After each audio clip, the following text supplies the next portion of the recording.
Hi, I'm coming to you as a student today instead of teacher. I want to talk about cloud storage for your documents, especially for your school documents. I'm starting at the Rebel Mail page here. This is just my Rebel Mail account.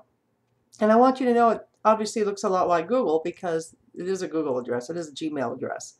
They've just personalized it for the University of Nevada.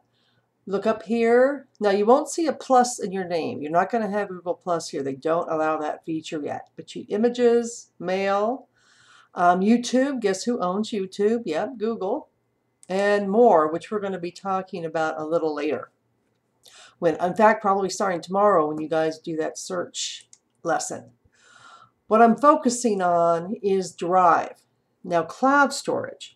What that means is that your documents or whatever you put on the computer, whatever you want to save, is going to be saved on Google servers instead of your own if you use this.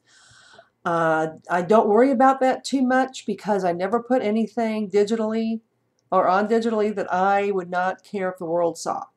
So no personal journal entries, no compromising pictures, nothing like that, which should never be digital anyway, no matter what server it's on. And I'm not sure why they say my computer is running slow. I'll have to see how this video turns out. What's nice about the cloud storage is it means I can access, if I put it on there, I can access the files from any computer, even my phone.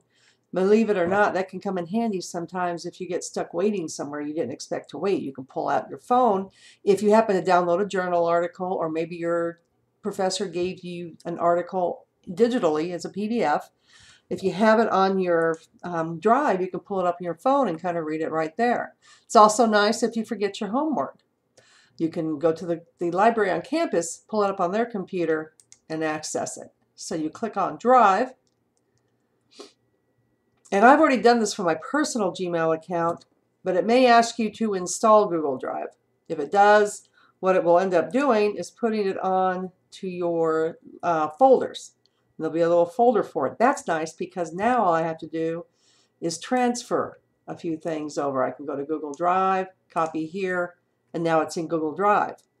If you don't have that access, the other way is this little button here. It's the upload. You can upload files if you're using Firefox, Safari, Internet Explorer, things like that. I click on Files, and then it's just like any other software. Just find the file you want to upload. Click on it. Let's see, let's get one of these video or screencasts that we've done. Ham Studio, recordings, double click, and you can see it starts to upload. There's two ways you can upload. You can keep it the same format. If it's Word, keep it as a Word document. If it's Excel, as an Excel document. Or you can tell it to change it to a Google Doc format. You can get it back, so that's actually a good option because at that point it doesn't take any space. These are usually, I think, at about 3 gigs now or so. I can't remember what the full size, how much space they give you. I'm going to cancel that because I really don't need it there. Just wanted to show you how that worked.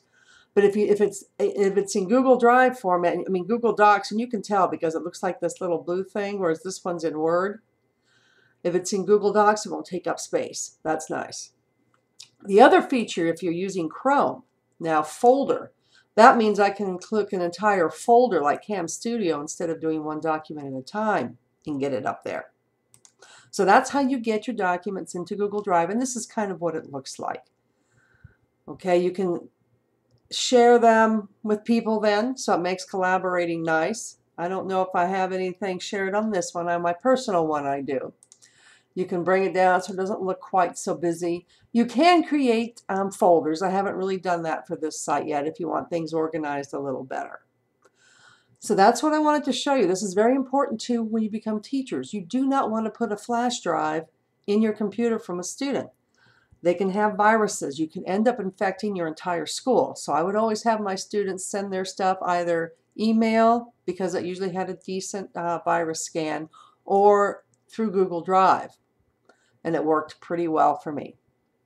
Okay, that's it for Google Drive.